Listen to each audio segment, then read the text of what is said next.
Laga final paling panas di ajang Piala AFF U23.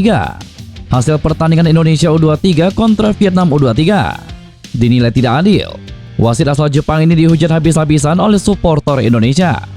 Permainan tarkam diperagakan anak asuh Kim Sang-sik di partai final kontra Indonesia U23. Serta beberapa berita timnas Indonesia hari ini. Selengkapnya hanya di Kickoff Football.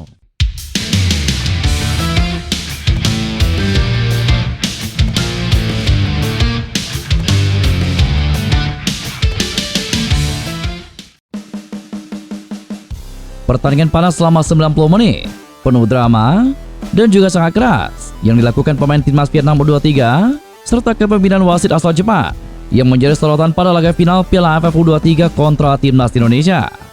Ya, partai final timnas Indonesia di ajang Piala AFF U23 2025 mempertemukan skuad Garuda Muda kontra The Golden Star Warrior baru saja usai. Dalam laga yang berjalan di Stadion Utama Gelora Bung Karno tersebut, kedua negara tampil all-out demi meraih trofi juara Piala AFF U23 2025. Jalannya pertandingan babak pertama.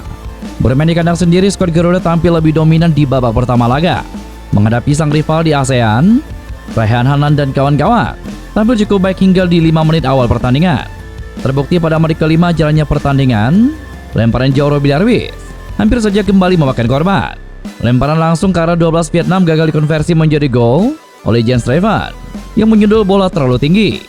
Tak ingin bermain dalam tekanan skuad Garuda, pada menit ke-6, timnas Vietnam melalui Nguyen Xuan Ba memberikan sepakan jarak jauhnya.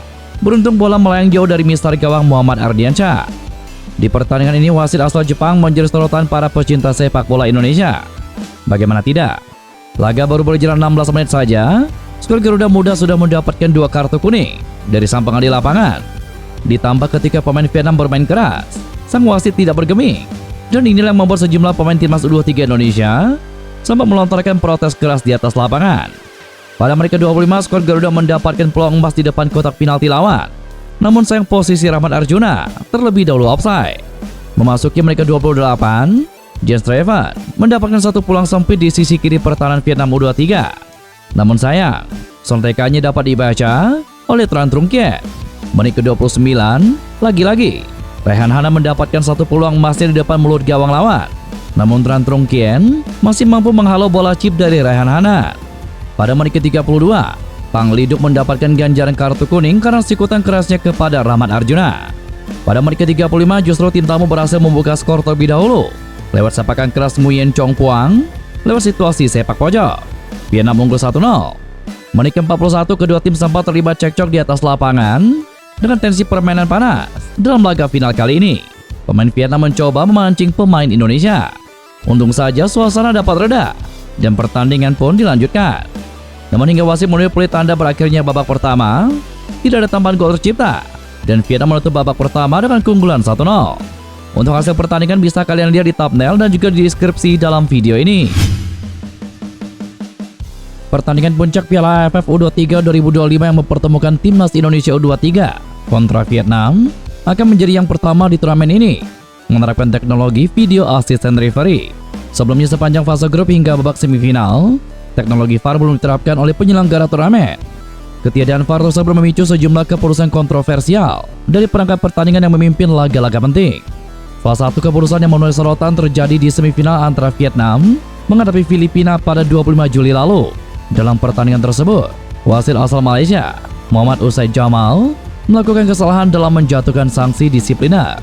Insiden terjadi di masa tambahan waktu, tepatnya menit ke-95, ketika bek Filipina, Noah Ledel, melakukan tackle terhadap Nguyen Quang Viet dalam situasi serangan cepat di dekat kotak penalti.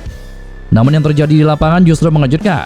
Wasit mengeluarkan kartu merah kepada Jaime Rosquelo, pemain Filipina lainnya yang tidak terlibat langsung dalam pelanggaran tersebut. Rosquelo mengenakan nomor punggung 14 memang berada di area perebutan bola, tetapi tangan ulang memperlihatkan bahwa ia tidak melakukan pelanggaran terhadap pemain Vietnam tersebut. Karena VAR tidak digunakan, keputusan keliru tersebut tidak bisa dikoreksi. Peristiwa ini menjadi sorotan dan memperkuat urgensi penggunaan VAR untuk membantu pengambilan keputusan wasit, terutama dalam momen-momen krusial. Sebagai respon terhadap insiden tersebut, Federasi Sepak Bola ASEAN memutuskan untuk mengimplementasikan teknologi VAR di partai final. Final antara timnas Indonesia U23 kontra Vietnam akan digelar di Stadion Utama Gelora Bung Karno, Jakarta pada Selasa 29 Juli malam ini. Pertemuan kedua tim ini juga menjadi ulangan final Piala AFF U23 2 tahun lalu. Pada edisi sebelumnya yang berlangsung di Thailand, Vietnam keluar sebagai juara usai menang atas timnas Indonesia U23 lewat babak adu penalti. Jika kembali memenangkan gelar tahun ini, Vietnam akan mencatatkan hat-trick juara dengan meraih trofi ketiga secara berturut-turut. Influencer kenamaan Amerika Serikat, Darren Watkins, atau yang lebih akrab disapa Ice meramalkan timnas Indonesia juara Piala Dunia 2030. Pernyataan menarik dilontarkan YouTuber kenamaan dunia, Ice perihal kiprah timnas Indonesia. Menurut Ice, timnas Indonesia diyakini menjadi salah satu kandidat kuat juara Piala Dunia 2030. Terlepas bercanda atau tidak, Speed mengucapkan pernyataan itu dengan nada penuh keyakinan di depan media yang mewawancarainya. Saat itu Ice tengah diwawancarai oleh akun Instagram, yakni @racingballer. Video wawancara itu diunggah pada Kamis 24 Juli 2025 kemarin. Speed, siapa yang akan menjuarai Piala Dunia 2030? Tanya akun @racingballer. Speed pun menjawab, saya harus bilang Indonesia. Tak berhenti sampai di situ, ia juga memberikan alasannya atas jawabannya tersebut. Menurut Speed, Indonesia memiliki bakat-bakat luar biasa dalam dunia sepak bola. Ia meyakini dengan penuh rasa percaya diri, bakat-bakat di Indonesia itu luar biasa. Mereka akan menjuarai Piala Dunia 2030. Kalian semua mendengarnya pertama kali dari saya, kata Ice. Sepak bola memang bukan bidang yang sangat dipahami oleh Ice, namun kecintaannya pada olahraga ini tidak diragukan. Ia juga mengidolakan sosok Cristiano Ronaldo. Tak jarang ia datang langsung ke stadion menyaksikan bintang Portugal itu berlaga.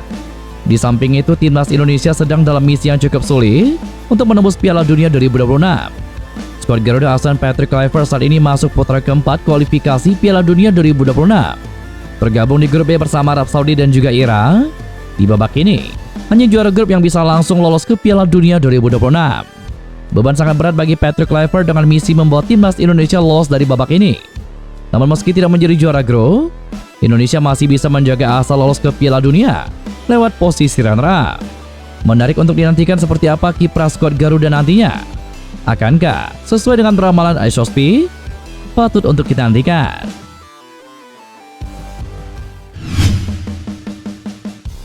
Jelang laga puncak Piala AFF U23 2025, pelatih timnas Vietnam U23 Kim Sang-si melancarkan perang urat syaraf setelah menyaksikan secara langsung pertandingan semifinal antara timnas Indonesia U23 kontra Thailand U23 pada Jumat lalu. Setelah mengantarkan timnya ke final dengan kemenangan 2-1 atas Filipina, Kim Sang-sik membuat keputusan yang tidak biasa.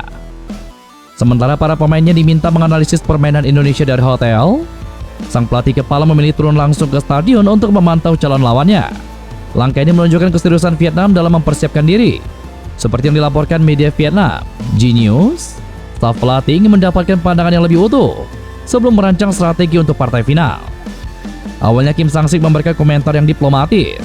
Ia mengakui kekuatan Indonesia yang terus berkembang, baik di era Sintayong maupun pelatih saat ini Gerald Van den Berg. Saya belum pernah bermain melawan pelatih Indonesia yang sekarang, jadi tidak banyak yang bisa saya komentar. Saya akan menyaksikan pertandingan mereka malam ini dan menganalisisnya. Sekarang pun Indonesia semakin kuat, kata Kim Sang-sik. Namun setelah menyaksikan permainan Garuda Muda, Kim Sang-sik memberikan analisis tajam yang bernada provokatif. Ia menilai ada perbedaan kualitas dalam hal penguasaan bola antara timnya dengan Indonesia. Timnas Indonesia U23 juga mencoba untuk mengendalikan permainan, tetapi tidak sebagus timnas Vietnam U23. Malahan mereka kuat dalam situasi di mana mereka kuat dalam melepas bola di belakang pertahanan lawan, kata Kim Sang-sik.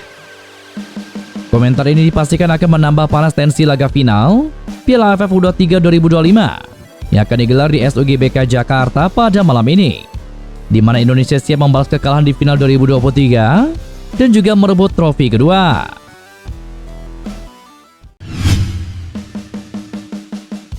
Media Vietnam Bongda menyebut taktik aneh pelatih timnas Indonesia U23 Gerald Van den Berg sangat berbahaya dan harus diwaspadai di final Piala AFF U23 2025. Media Vietnam Bongda menganalisis taktik aneh yang diterapkan Gerald Van den Berg saat Indonesia mengalahkan Thailand U23 di partai semifinal Piala AFF U23 2025 di SUGBK Jakarta pada Jumat lalu. Sangat berbahaya dan wajib untuk diwaspadai. Mereka Indonesia menunjukkan gaya bermain yang berani dan terutama taktik aneh yang bisa menjadi senjata berbahaya. Menganalisis kemenangan Indonesia atas Thailand, terutama keputusan taktis berani pelatih Gerard Vandenberg, menjadi pelajaran penting bagi Vietnam U23 untuk mempersiapkan diri sebaik mungkin. Tulis Bongda. Bongda mengungkapkan dalam situasi genting, pelatih Gerard Vandenberg membuat keputusan yang bahkan asistennya sendiri mengaku tidak pernah dipraktikkan. Vandenberg menarik gelandang Dominikus Dion dan memasukkan bek Muhammad Ferrari ke lapangan, tetapi tidak untuk menempati posisi aslinya sebagai bek. Ferrari, bek tengah yang tinggi, didorong ke depan untuk menjadi rekan duet Jens Raven. Artinya Indonesia ingin mengoptimalkan bola udara. Pemain bertahan Thailand pun dibuat kebingungan dengan keberadaan dua menara di lini depan timnas Indonesia U23. Dan itulah beberapa berita timnas Indonesia hari ini. Jangan lupa nantikan berita-berita seputar timnas Indonesia selanjutnya hanya di Kickoff Football.